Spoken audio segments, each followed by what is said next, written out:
ఈరోజు CPM party Mancherial జిల్లా committee కార్యదర్శిగా సంఖ్యరవి నేను, జిల్లా కార్యదర్శి వర్గ సభ్యులు ఉమాస ప్రకాష్ గారు, అక్కడ మా పార్టీ నాయకులు రాజేందర్ గారు, ఇక్కడ దాసర్ రాజేశ్వర్ గారు మధ్యాహ్న భోజన కార్మికుల సంఘం జిల్లా అధ్యక్షురాలు గారిని పరామర్శించడానికి రావడం జరిగింది.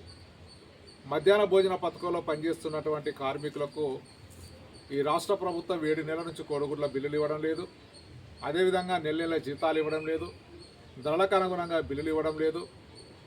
ఈరోజు మధ్యాహ్న భోజనము నిర్వహణ జరుగుతుందంటే ఇందులో పనిచేస్తున్నటువంటి మహిళలు ఎంతో శ్రమపడి పనిచేస్తున్నారు. వాళ్ళ పుస్తెలతాళ్ళు అమ్ముకొని కూడా ఈరోజు పిల్లలకు మంచి ఆహారాన్ని పెడుతున్నారు. వీళ్ళ బాధలు చెప్పుకోవడానికి మొన్న 6వ తారీఖు రోజు చెలో హైదరాబాద్ వెళితే రేవంత్ రెడ్డి సర్కార్ కాంగ్రెస్ ప్రభుత్వం ఈ మహిళల యొక్క బాధలు ఏంటియో తెలుసుకోవడానికి కూడా సమయం కేటాయించకుండా పోలీసు బలప్రయోగం ప్రదర్శించి మహిళలను చూడకుండా విచక్షణ రహితంగా లాఠీచార్జ్ చేయించడం, దాడులు చేయించడం అనే అక్రమంగా అరెస్టు చేసి హైదరాబాద్ నగరంలో ఉన్నటువంటి పోలీస్ స్టేషన్లో బంధించడం అనేది జరిగింది.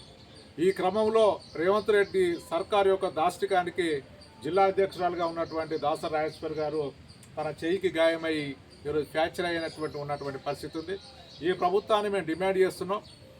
బాధలు చెప్పుకోవడానికి వచ్చేటువంటి వాళ్ళపైన దాడులు చేయించడం కాదు.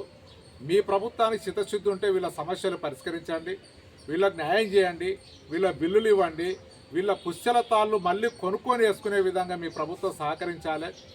మీరు మహిళా సాధికరణ అంటారు, మహిళల అభివృద్ధి అంటారు.